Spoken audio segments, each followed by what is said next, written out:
Salamat po sa inyong pakikibahagi sa programang Katagpuin ng Diyos. Ilang sandaling pagbubulay-bulay ng salita ng katotohanan araw-araw. Ng ating pong pagbubulay-bulayan ngayon ay pinamagatan kong Katuparan ng Pangako.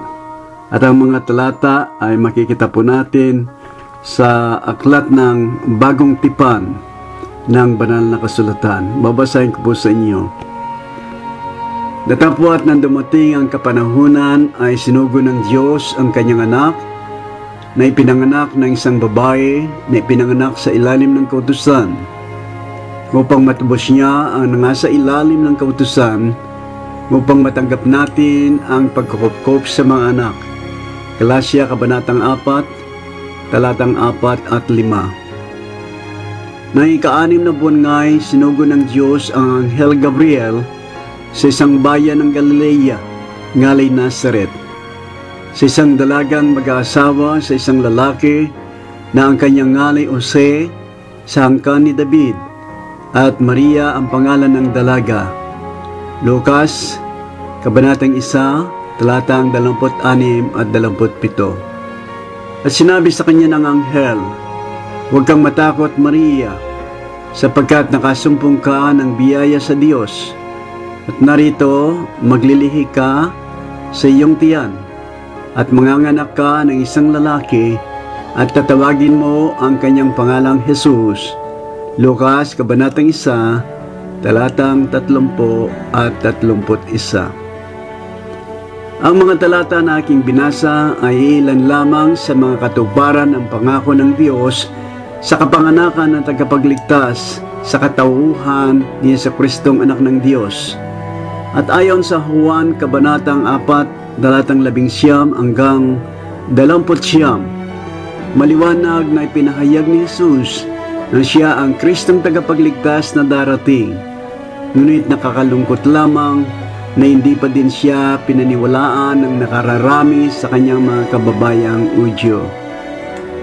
Ang ganitong katuparan ng pangako ng Diyos ay mga nagsisilbing patotoo, patibay at paalaala sa atin na ang Diyos ay tapat sa kanyang mga pangako. Katulad din ng kanyang ipinangako kay Abraham at Sarah na sa kabila ng kanilang pagkalipas na sa kaugalian ng mag-asawa ay dinalaw pa din ng Diyos si Sarah upang sabihin magbubuntis siya, na ito ang magiging simulain sa pagtupad ng Diyos sa kanyang ipinangako kay Abraham na gagawin siyang isang malaking bayan ng magiging bilang ng kanyang binhi ay katulad ng bilang ng karamihan ng mga bituin sa langit.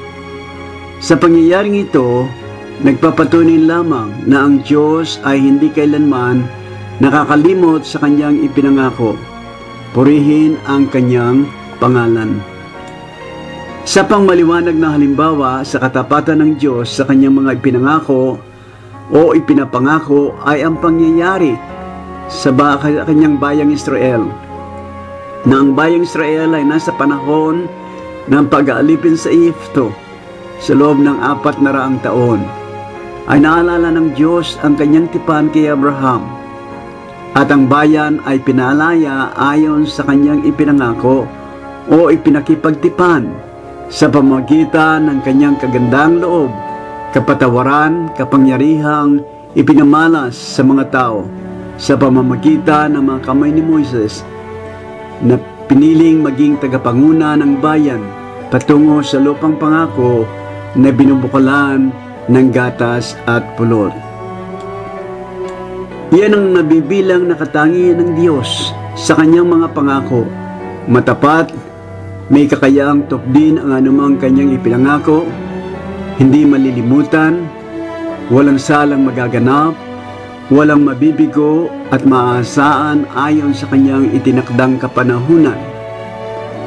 Maraming tao na ang nagsikap na bumilang sa mga pangako ng Diyos sa buong Biblia.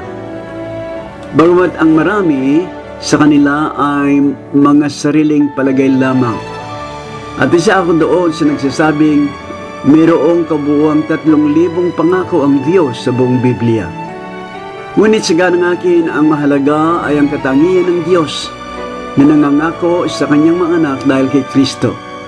At ang kailangan lamang natin ay magtiwala sa mga pangako ito at magiging pagpapala sa atin sa buhay na ito at sa darating.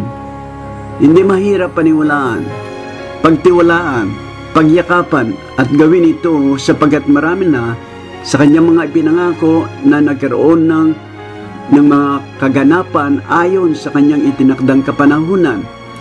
At walang sala din naman na magkakaroon ng katuparan ang mga pangako niyang panginaharap, gaya halimbawa, ang pangakong muling pagbabalik ng ating tagapagligtas at Panginoon na Jesucristo na nagsabing, pagkatapos na ako'y makapaghanda ng dakong kalalagyan, ang sabi niya ay muling paririto ako at kayo'y tatanggapin ko sa aking sarili upang kung saan ako naroon, kayo naman ay dumuon.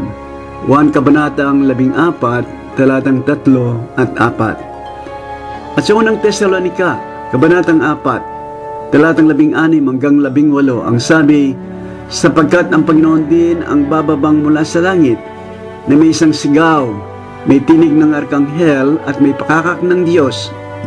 At ang mga nangamatay kay Kristo ay unang mga bubuhay na maguli. Kung magkagayon tayong nangabubuhay, na nangatitira ay aagawing kasama nila sa mga alapaap upang salubungin ng Panginoon sa hangin. At sa ganito'y sa Panginoon tayo magpakailanman. Kaya't mag-aliwan kayo sa isa't isa sa mga salitang ito.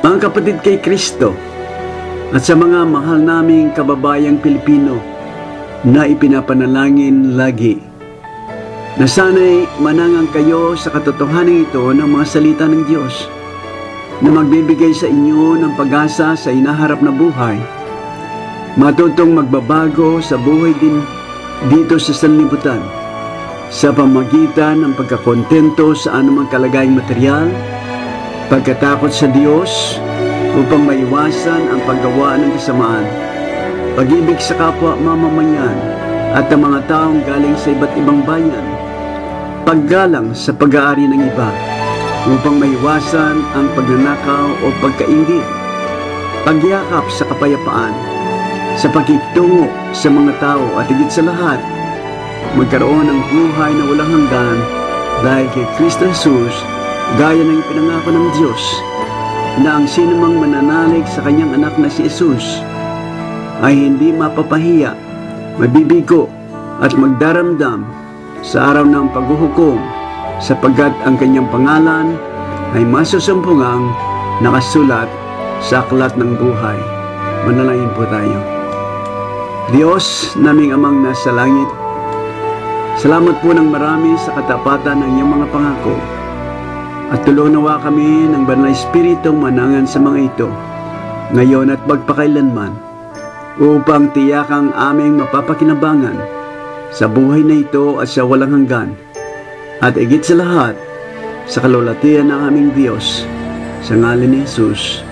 Amen. Pagpalain po kayo ng Diyos.